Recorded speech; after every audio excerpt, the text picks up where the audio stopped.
This is Software Engineering Radio, the podcast for professional developers on the web at se-radio.net. SE Radio is brought to you by the IEEE Computer Society and by IEEE Software Magazine. Online at computer.org/software. For Software Engineering Radio, this is Robert Blumen. Today I have with me William Morgan. William is the CEO of Bouyant and one of the creators of linkerd. William has been active on KEP 753, which is called Sidecar Containers for Kubernetes, and that's what we will be talking about. William, would you like to add anything to your background that I didn't cover? First of all, thanks for having me, Robert. It's great to be here. I think calling me active on the KEP is very charitable. I've been a cheerleader for it, and I wrote a blog post about it because it kind of impacted a lot of what we did in linkerd land. But beyond that, my background really has been very heavily focused on sidecars and service meshes and Kubernetes and all that stuff. So yeah, that's probably the only thing I'd really want to add. That all sounds great, and we will be talking about many of those things today. We often do some background in episodes, but we've done a lot of content recently on Kubernetes, so we're going to assume listeners know some basics there. We have in our archives episode 446 on Kubernetes fundamentals and 590 on standing up Kubernetes. We did also cover service mesh and sidecars a while ago in 361. I would like to review that a bit. First, can you explain what is a sidecar? Yeah, so sidecar is the name for a pattern, effectively. And when we talk about the meat of the episode and the KEP, what's interesting about the KEP is that for the first time, there's a sidecar object in Kubernetes. But up until now, it's just been the name for a pattern, which is if you kind of visualize a sidecar next to a motorcycle, your motorcycle is your application container, and we're adding a container next to that. And what the container does kind of is up to whoever the content of the container. But the pattern is really, hey, you've got your main application container, and we're adding this thing next to it. Very simple, right? But it turns out that that pattern opens up a lot of really interesting opportunities in a system like Kubernetes, which makes it very easy to do because it kind of allows this form of dynamic binding, right? Where because these things are containers, they can be written in different languages, they can be written by different teams, but they can kind of work together in a sense, and they get scheduled together, they live and die together. But yeah, ultimately, it's just the name for this pattern where you have a side container stuck onto your main application container. We will be talking a bit about service mesh, so we'll have plenty of examples there. Can you give an example of a sidecar use case other than service mesh? Yeah, I think a common one is for logging infrastructure or maybe even monitoring infrastructure where you have some agent that's sitting in the sidecar that's poking at the application container and reporting metrics or reporting log messages back to some centralized service. So that way you offload that functionality from the application. You still get to run it kind of as if it were part of the application. I became aware of sidecars in relation to service mesh. Is there a history of sidecars before service mesh, or were they invented primarily alongside service mesh? In the context of Kubernetes, yeah, probably those two things came about at more or less the same time. Certainly the idea of running something next to something else is not like a novel idea for Kubernetes or for anything. But yeah, I think historically they emerged at just about the same time. And I think if you look back through the very early Kubernetes docs, the first mention or two of sidecars was 2015, 2016, just about the early days of when service meshes were coming to yore. You referred to the main container and the sidecar, but my understanding is service mesh predates Kubernetes. Is this inherently a container orchestration pattern, or could it be any two binaries that are running on the same host and working together? Yeah, that's a great question. And I'm fortunate or maybe unfortunate enough to have had a seat right in the kind of the creation phase of this. So the project I work on is linkerd, Linkerd, and kind of the origins, I kind of mentioned dynamic binding, the origin to that name, where we were thinking about an operating system, and there's a linker in an operating system, which kind of does this runtime dynamic binding of an application and a library that it relies on. And then we put a D at the end because in Unix terminology, right, that's like the daemon. So now we have this thing that looks like it's pronounced like something else, but it's pronounced Linkerd. And as that name might belie, the origins of this were prior to Kubernetes. In fact, my co-founder, Oliver, and I came out of the world of Mesos. We were engineers at Twitter, and we had cut our teeth on these large-scale Mesos deployments. So the original version of Linkerd, which was the very first service mesh and was the project that even coined the term service mesh, the origins of that it didn't have anything to do with Kubernetes or even containers. It was like, hey, we've got this amazing library, that does all these interesting things, but it's like a Scala library. That doesn't help anyone except for, Scala programmers, or at least people who are running on the JVM. So what if we package that thing up as a proxy and we kind of like stick it next to your application? And the very first use cases didn't have anything to do with sidecars or containers or Kubernetes. That project, Linkerd, became very popular kind of right around the time where Kubernetes was becoming very popular. So we and there's a long history there. We ended up rewriting everything and like making it very Kubernetes specific. But yeah, absolutely. The original idea had nothing to do with sidecars, but everything to do with kind of being a partner to the application. So not being a library that the developers would have to do something with, but being something that you can add at runtime, where the platform team or the ops team or the DevOps team was the one who kind of owned that functionality versus the developers owning that functionality. You consciously decided not then to try to link your linker library into the same binary as the main application. It would be in this sidecar. How did the main application and the sidecar communicate with each other?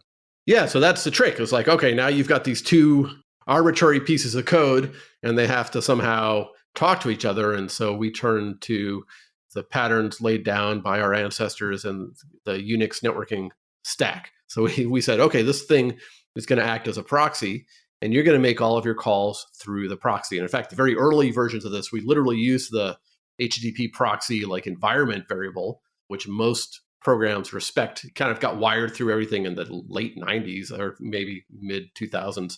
And so you could say, hey, I'm going through a proxy, and you would point it to like the Linkerd proxy, and all your calls would go through there. And the Linkerd proxy would basically intercept those things, do stuff in quotes, and then when the response came back, go back to your application. So, technically it's acting both as a proxy and as a reverse proxy. That was really the only trick there, was you can use a network. And that is the way that these two things communicate. Now, is a network the best way? I don't know. You can get optimizations if you look at Unix domain sockets. You can do fancy stuff these days with things like eBPF. But, ultimately, if you look at where the latency, where the cost lies, all of those things don't make a huge difference compared to what your application is doing. So yeah, we still to this day end up just literally running IP tables to like wire up the network calls to go through the proxy. In this original implementation, was the proxy in user mode or kernel mode? All user mode. Even the modern implementations, it's all user mode. I'm not a fan of doing anything in the kernel unless you really have to. Okay. Could you say a bit more about that? Why do you think that?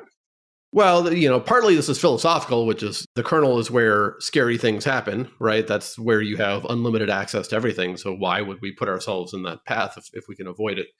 And then partly as well, we haven't really needed to. eBPF now kind of blurs the line, and that's probably worth a whole podcast in and of itself. But even in eBPF mode, the way you're interacting with the kernel is in this very limited, very restrictive way. So unless there's a really compelling reason for you to enter into those waters, which I think in the vast majority of cases there aren't, just do this all in user mode. The arguments usually for getting into the kernel are performance arguments. Hey, we need to be faster. Hey, we need to be as fast as possible. But again, in the context of a modern distributed system application running in containers on Kubernetes, on a VM in the cloud, the source of latency is not these little network calls. It's not in the syscall boundary between user space and the kernel. The source of latency is like your application talking to the database, which sits in some other zone over there. We do have some content on eBPF. I'll be sure to put that in the show notes. I've got a lot of opinions too. So, if you really want to get into this, I'm happy to. And I wrote a blog post about eBPF and sidecars too, because that's an interesting debate kind of in the service mesh world, which is like, is eBPF so incredible, so amazing that we can get rid of sidecars, and there's like marketing that suggests you can. And then when you dig into it, engineering that suggests you cannot. Let's see how much time we have if we get into that a bit later. For now, I want to switch. We've been talking about sidecars generally to more about service mesh, which has come up a few times, but haven't asked you directly what it is. Yeah, so I think there's two basic ways of looking at it. There's kind of the application way and there's a network way. And I'll start with the application way because that's kind of my background. So the goal of a service mesh is to give you a bunch of features without having to bother the developers. So you, in this case, is the platform team, the DevOps folks, whoever's responsible for running this Kubernetes based system. And we almost always talk about it in the context of Kubernetes, not because Kubernetes is good or right or beautiful or anything other than an eventuality that we all have to accept at this point, but because that's kind of where these two things grew up together. And in practice, Kubernetes gives us a bunch of primitives that we make heavy use of in service mesh land. But the idea is, hey, Kubernetes kind of acts as this building block. And on top of that, we want to give you a set of functionality, right? And we want to do it in a way that the platform team kind of owns this. And what is that functionality? Well, it comes down to a bunch of things that fall into kind of three buckets: security, reliability, and observability. So we have a set of features in a service mesh around security that are things like mutual TLS, things like authorization policy, what we call L7 authorization policy. So being able to accept or deny requests from other services in your application based on specific routes or specific methods or whatever that they're calling. So that's the security bucket. The reliability bucket is things like request retries, request load balancing, circuit breaking, timeouts, failover, things like that.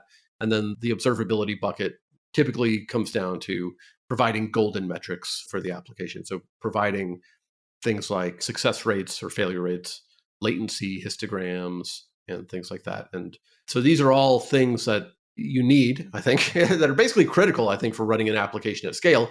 And so your choice, when you're deploying your application is like, well, either we have the developers do that or we have the platform itself do it. And, I think the power of the service mesh is that A, it can be done at the platform so the developers don't have to implement TLS, which they'll be happy for. And B, when you do it that way, it's uniform across your application. So it doesn't matter which team wrote this service or what language it's in or whatever. Everyone's reporting their HTTP success rates in the exact same way. Everyone's reporting their request latency in the exact same way. And that's really powerful, especially at scale. So that's kind of the application view. The networking view, which is also interesting to consider, I think, is like, hey, this is basically a glorified new network. It's a new type of network where kind of the baseline requirement, in the olden days, the baseline requirement of a network was, hey, I've got to get my TCP packets from point A or my IP packets from point A to point B, right? And if you can do that, then the network's done its job. And if you can't, then the network's broken, right? And kind of in this new model, you can say, well, the job of the service mesh is to kind of elevate that to the world of requests. And so that every time I'm making a request from application component A to application component B, not only does that get delivered, but it gets delivered in a reliable way that's able to handle failures of application, failures of network, failures of whatever, in a way that's secure. So that connection gets encrypted and authenticated. So I have, confidentiality and authenticity, and I'm forgetting the third principle now, integrity by default. And, and it's observable, right? So we're up-leveling our network. So we have those three characteristics. In either way of looking at it, I think that's kind of what the service mesh is at the feature level. And then when we get into how it's implemented, that's when it's only then when we get into like sidecars and eBPF and, whatever the hell else. With Kubernetes, you have the core Kubernetes, which has a number of extension points.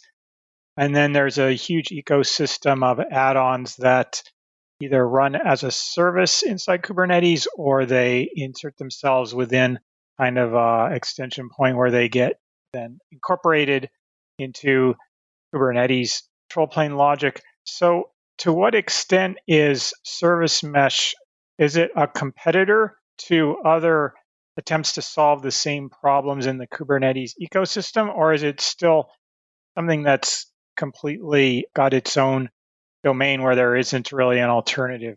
Yeah, there definitely are multiple competing service mesh projects, but does it compete with anything else?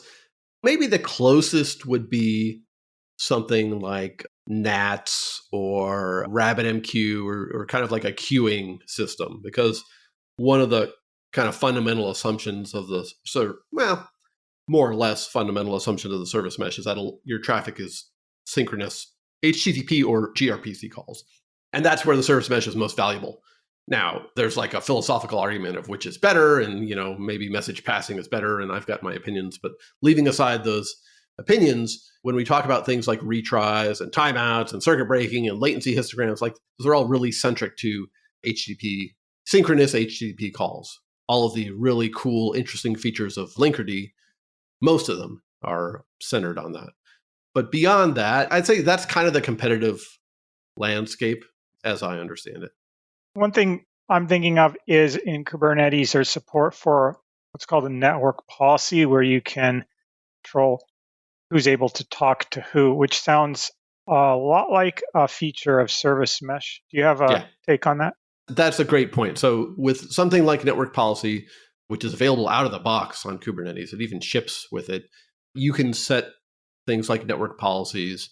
The boundary where those things stop is that they stop at, in network terms at layer 4. So you're able to express things in terms of service names, which map to IP addresses, but you can't go beyond that. So you can't go to the level of individual HTTP methods or HTTP routes or gRPC methods. You can't really do things in terms of external host names or anything that requires interpreting an HTTP call. In order to speak HTTP, you basically need to have a proxy. So that's where that boundary lies. So we often have people using Linkerd and network policies in conjunction, where you kind of set a set of baseline things at layer 4 with your network policy. And then when you get into the really fine-grained stuff, that's where you're using a system like Linkerd. The other kind of factor to that is Linkerd is able to, as part of this policy enforcement, is actually doing it based on mutual TLS identities. So you're moving away from reliance on IP tables and things like that into cryptographic proof of workload identity. If you've got zero trust mandates or whatever, suddenly that becomes very, very interesting to you because you can't really trust a network. And even in a system like Kubernetes, when you get down to it, the people who are really sophisticated at security, there are ways where, in the presence of network partitions, there are ways where the IP tables-based approaches that network policies use actually can fail in kind of horrific ways for security reasons, where they allow traffic that they're not supposed to allow. So you get a baseline level from network policies, but you kind of need to extend that. Depending on your requirements, of course, you need to extend that into something like a service mesh to get the next step. That's a great explanation of the difference between the two. And where I want to get to is discussing Kubernetes and sidecars. I think it would make sense at this point for me to ask you, in this history where service mesh concepts predated Kubernetes, then on the other side of the wall, we have service mesh running on Kubernetes. Was there a migration of service mesh onto Kubernetes? What did that look like? Well, there certainly was for us in Linkerd land, and what that looked like was a big old rewrite, the thing you're never supposed to do. So we started out, and now this is diving into ancient history, but we started out with Linkerd 1.x was actually written, was based off of these very cool, very powerful libraries that had been open sourced by Twitter, which we had come out of just a year prior. So it was based on the JVM and it was written in Scala, and it could do all this crazy stuff. And it was this beautiful general purpose system, that could talk to Kubernetes and Mesos and Consul and Nomad and all that stuff. But the problem was it was on the JVM, and we rapidly ran into 99% of the universe not really wanting to add the JVM to their stack if it wasn't already there. So we took a step back and we said, okay, let's think about designing this the right way from the ground up. And at that point, we also decided to focus very heavily on Kubernetes because it seems like that's where most of the interest was in this architecture. So we ended up rewriting stuff in kind of a 2-component system. So Linkerd 2.x has a control plane and it has a data plane. And we made that separation very, very explicit. It hadn't really been explicit before. And the control plane we wrote in Go, which is kind of the lingua franca of the Kubernetes ecosystem. And we have all these libraries. It makes it easy for us to talk to the Kubernetes API and so on. And then the data plane, we did something that I think was a little radical, certainly was radical at the time. Now it's a genius move in retrospect, luckily, which is we wrote the data plane in Rust. And this was circa 2018. Rust was, the language had like just hit 1.0, and the networking ecosystem was like in shambles. Not in shambles, just very, very nascent. So we spent the next couple of years kind of investing in that networking ecosystem, building up the data plane. And fast forward today, we have this really, really powerful, we don't even call it a proxy, we call it a micro proxy because it's so small, really powerful micro proxy that's very Linkerd specific. So it's not a general purpose object, but is able to do kind of the heavy lifting. And we get all these nice benefits from Rust around security and, not having buffer overflow exploits and things like that. So that was the evolution, was basically a giant leap from one planet to the next planet.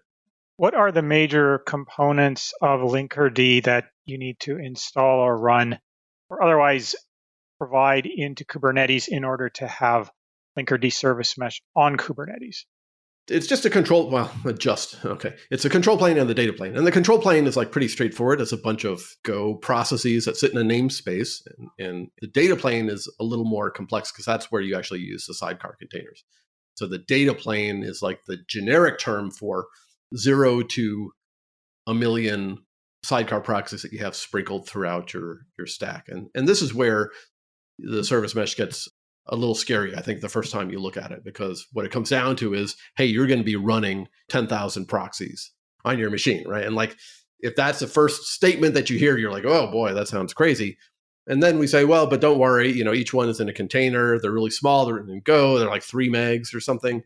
And you don't have to, and I think this is really critical from the kind of operational perspective, you don't really have to think about them directly. These are not proxies like you're used to thinking about my Apache proxy that sits at the front and handles all my traffic and is, requires tuning and an Apache expert and all that stuff. At least, maybe I'm showing my age. That's how things used to be. These are just little components that sit off to the side and, they don't require a lot of configuration. And it becomes a little more manageable once you understand exactly the nature of the data plane and also the tools that Kubernetes gives you, right? I talked earlier about why the service mesh and Kubernetes are almost always paired together. It's because what Kubernetes gives us is things like the ability to add this proxy in a really transparent way to every pod that you spin up in your application without you having to do a whole bunch of work. Okay, great. And then to have that proxy configured to talk to the control plane and to have a little TLS certificate authority and to kind of build in and to do the network wiring and run IP tables automatically so that all traffic to and from the pod goes through the proxy container. All of that is doable pretty much transparently to you, the operator, because of the primitives that Kubernetes provides. And now in the next version of Linkerd, which is coming out in the next month or two, so probably by the time you hear this might be out already, 2.15, we are building this feature called mesh expansion where you can run the proxy outside of Kubernetes. So we're kind of like coming in a full circle now, right? So the control plane, though, still has to stay on Kubernetes, but the data plane, the proxy can run outside of Kubernetes. And now we're having to reinvent a lot of those things that we were relying on Kubernetes for, because now we're in the Wild West of like, okay, run this proxy on a VM. What do we know about this VM? Nothing. What can we rely on being there? Nothing, right? So we kind of have to, we're finally back in this world of having to support arbitrary environments. Time permits, I might come back to the last thing you said, but I wanted to dive into a list of things you said that Kubernetes helps you with.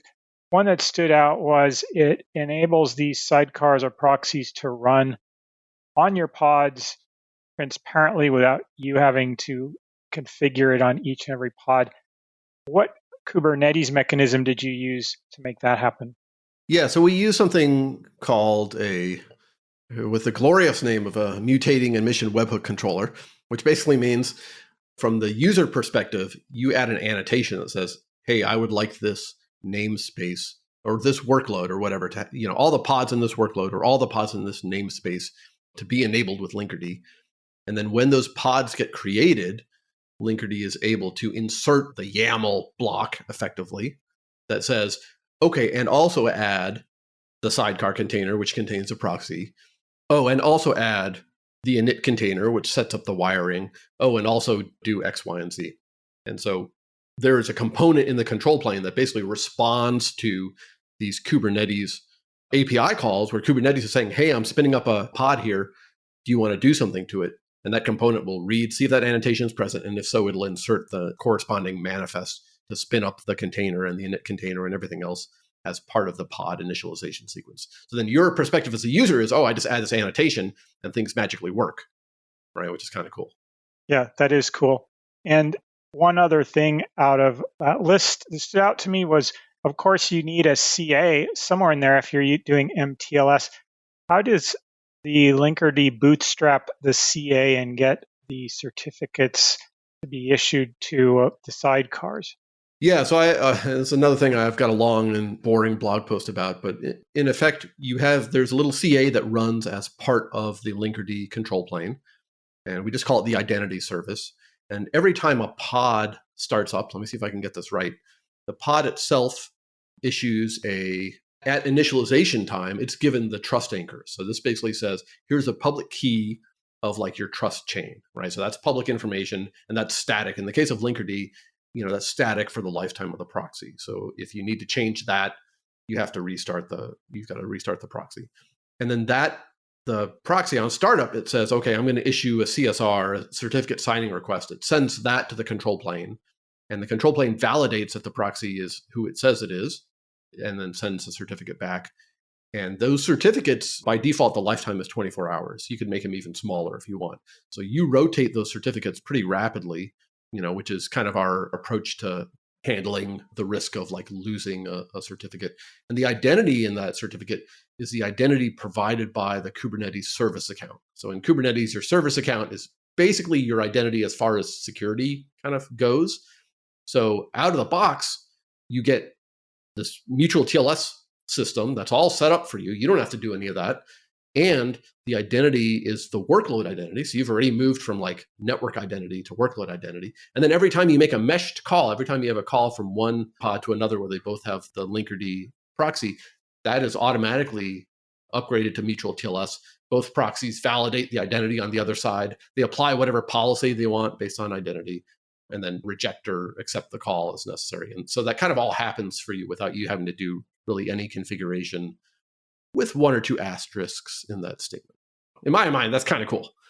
Could you pick one of these Kubernetes integration features and either give me an example of something that you've seen go wrong in production or a story about a troubleshooting experience you had in one of these features? Okay, I'm going to tell you a slightly embarrassing story, which is just because it's top Those of are mind. the best kind. Well, I don't know. Maybe I shouldn't tell the story. At some point, we were having a bunch of reports of like this really weird behavior. And one of the horrible things about running an open source project is that, it's other people who are running this at scale and in weird environments that you don't always have access to. And then they're reporting these bugs, and they might not always be the best at like describing what's happening, or debugging a complex system is an art, and that art rapidly breaks down when it's got a barrier, but different people on different teams and different time zones and different kind of abilities to communicate. But eventually we were like, wrapping our, just trying to figure out what was going on here. I was like, it's a Kubernetes, maybe their Kubernetes API is not scaling up. We were finding these issues where there was a disconnect between what Linkerd was seeing and what the Kubernetes API was seeing.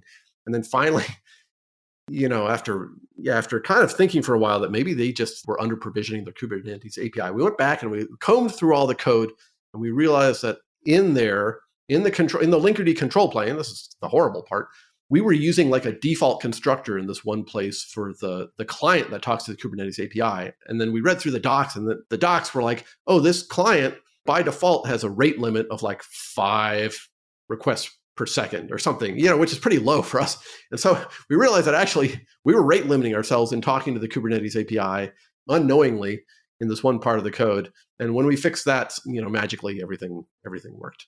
So that's an embarrassing story of, how Linkerd, and what's embarrassing about it is like, I think how long it took us to figure out what was going on.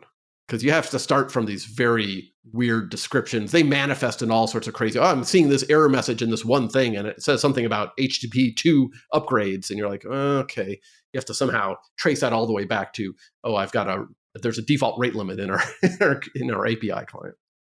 Yeah, well, most problems are pretty simple once you solved them. Yes, right. Yeah, in retrospect, trivial, one-line fix. Okay, William, where I want to get to in a few minutes is this KEP 753, the proposal for sidecars on Kubernetes. But prior to this proposal, was it possible to run sidecars on Kubernetes? And what kind of issues did you run into? Oh, yeah, we've been running sidecars in Kubernetes since 2018, maybe even earlier, 2017. There's one or two warts, or there always have been one or two warts around that, because Kubernetes, up until this KEP, had no notion of a sidecar container. So, we would call it a sidecar, but from Kubernetes' point of view, it's just some other container running in the pod. I'm going to stop you there because I realize it's another question I think it would make sense to ask you first, which is, sure, in Kubernetes, so pod can have multiple containers. Can you explain what is the life cycle of a pod, including all the different containers and when they run? Yeah. Well, so the life cycle of pod is actually pretty complicated. And, you can find a diagram of this thing out in the docs, and it's non-trivial. At the macro level, there's kind of, at least prior to this KEP, there's only two types of containers. There's init containers, and then there's regular containers. And the init containers, the only thing you're guaranteed is that they will run before the regular containers run, and they're expected to terminate. And then regular containers, they start after the init containers, but they run forever until they're forced to terminate. And those are kind of the only guarantees that you have, again, prior to this KEP.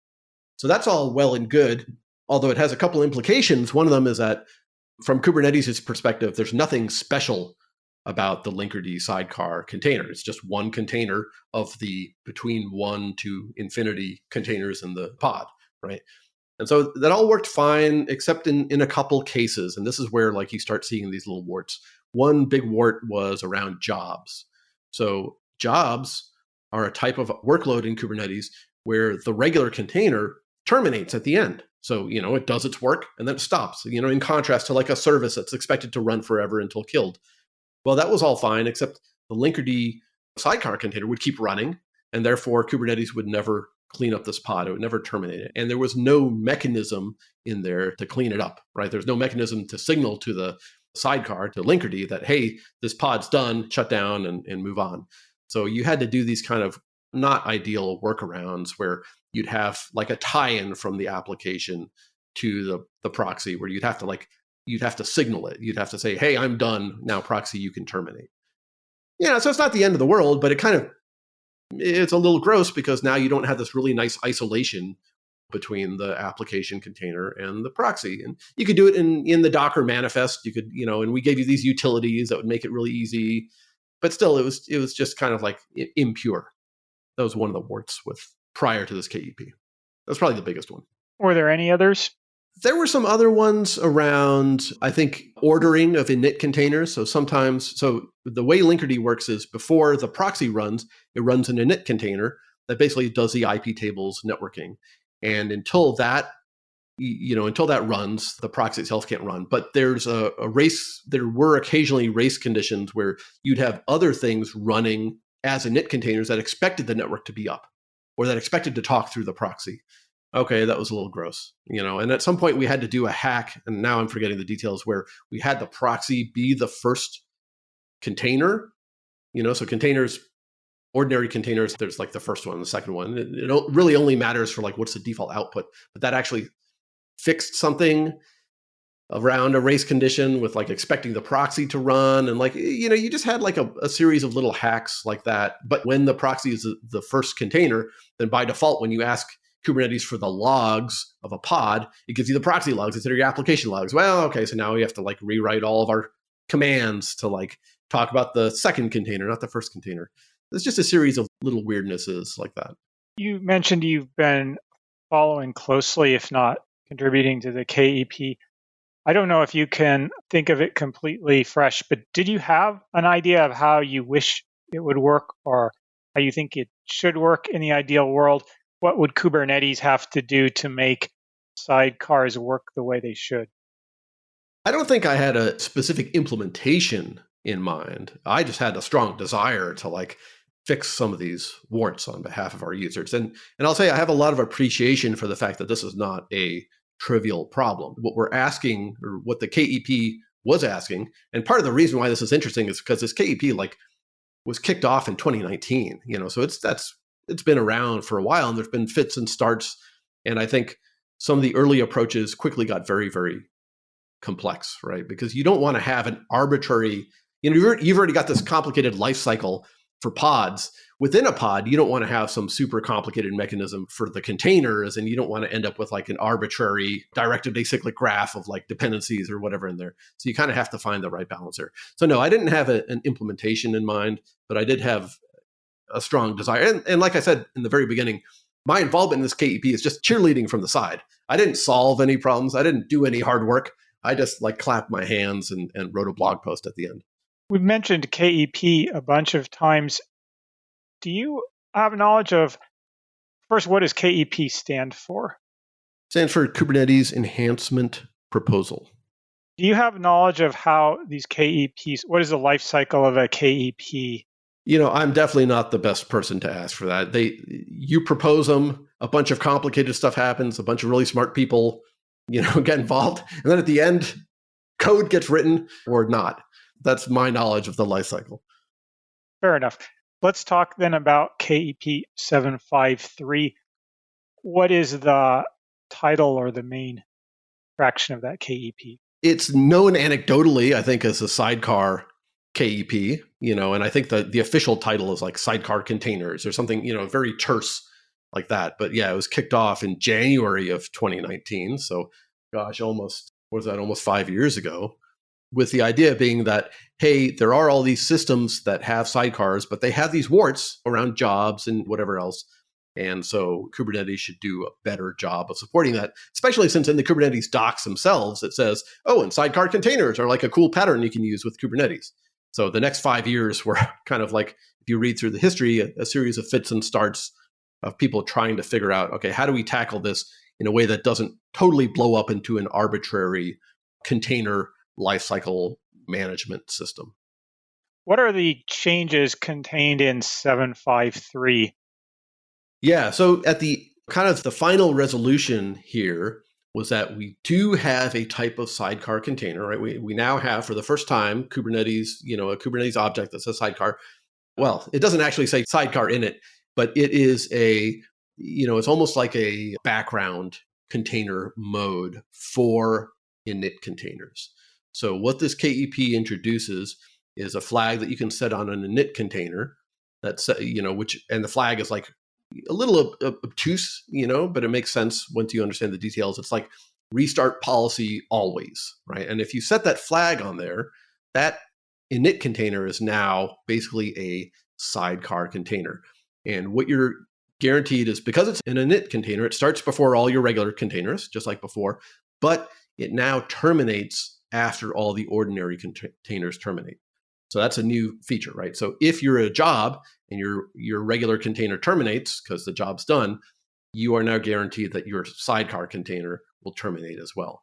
The other interesting thing is that, unlike with normal init containers, which start in sequence, so the first init container starts, then when it's done, remember, init containers are expected to terminate, then the second init container starts, then it's done. The sidecar mode init containers don't wait for the other init containers to terminate. That means they can start ahead of time. They can get the network in shape, which is what the linkerd init container does. And any other init containers that kind of rely on that being there can now operate. So that solves another class of problems. And if the sidecar container dies at any point while the regular containers are running, it gets restarted automatically, right? So that's kind of why it was called restart policy always. In reality, it configures, setting something to restart policy always changes a bunch of behaviors, not just a restart policy. But that's how you signal to Kubernetes with a new KEP. That's how you signal that this is a sidecar container. So in one fell swoop, we solve the jobs problem, and we solve a bunch of other kind of warts around sidecar usage in Kubernetes. The termination solves the problem you mentioned earlier, where the main pod would have to do some kind of weird thing like a signal to get the sidecar to stop. Is that correct? Yeah, that's right. That's right. My understanding of Kubernetes is in control plane, it has a lot of ways to ensure you have the right amount of pods running. But prior to this, within a pod, you're pretty much on your own. You had multiple containers and one of them failed. Well, that's really your problem. This is something different. Do I understand that correctly? Yeah, I think that's right. It will now restart. If you mark it as restart policy always, it'll restart this container while the other containers are, as long as the other containers are running. Are you aware of what is the it that is restarting the sidecar container? That's still the Kubernetes control plane. And you mentioned the interface to the dev is they need to set a single field with the value that you described, and that's it? Yeah, that's right. And that's really the interface to the service mesh dev. That's how Linkerd triggers this behavior. You as an operator, as the user of the sidecar or the operator of the Kubernetes cluster, you don't need to set that yourself because this is something that'll be set by that mutating admission webhook controller that Linkerd is running in the control plane that sets all the behavior and specifies a manifest of the init container and of the proxy container. Are there any changes manifest in the Kubernetes command line? I don't believe so. I think the beauty of this solution is that the only kind of user-facing like config change is this new option that's available for specifying container, behavior within a pod. So everything else remains the same. When has the KEP been implemented in the Kubernetes source, and when will it be merged into general availability? Yeah, I believe that in 1.29, it will be in beta. It was in alpha in 1.28, which meant 1.28 you could run it, but you would have to explicitly enable it when you provisioned your Kubernetes cluster. 1.28 is now in beta. And as of very recently, Linkerd itself now supports this mode thanks to a contribution from the community. So 1.29, I think, is where we'll start seeing this in practice in the Linkerd world.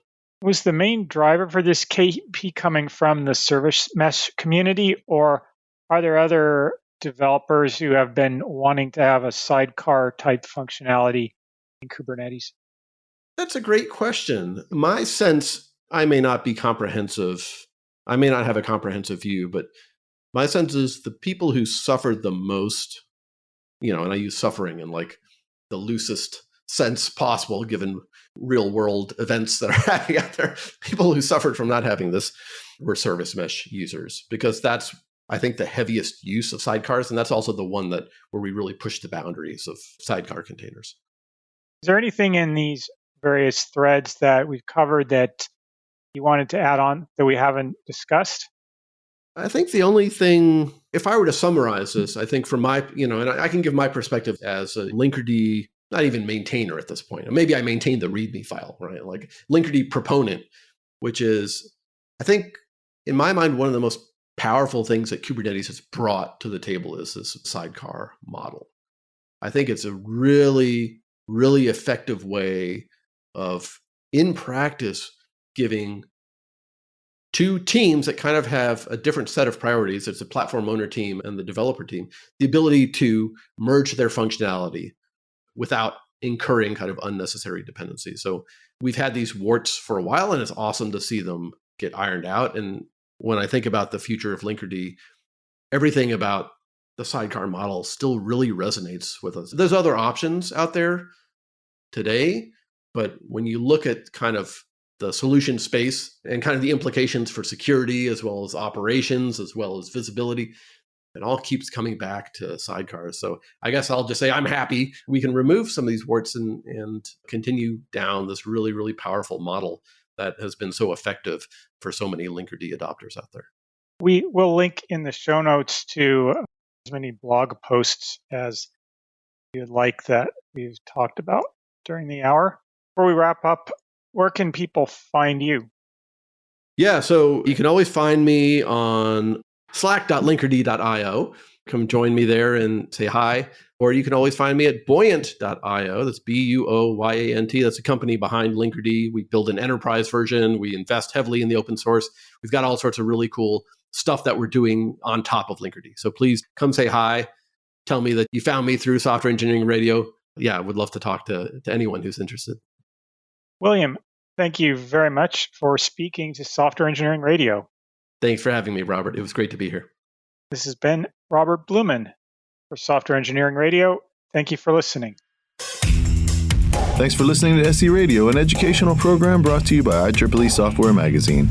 For more about the podcast, including other episodes, visit our website at se-radio.net. To provide feedback, you can comment on each episode on the website or reach us on LinkedIn, Facebook, Twitter, or through our Slack channel at seradio.slack.com. You can also email us at team@se-radio.net. This and all other episodes of SE Radio is licensed under Creative Commons License 2.5. Thanks for listening.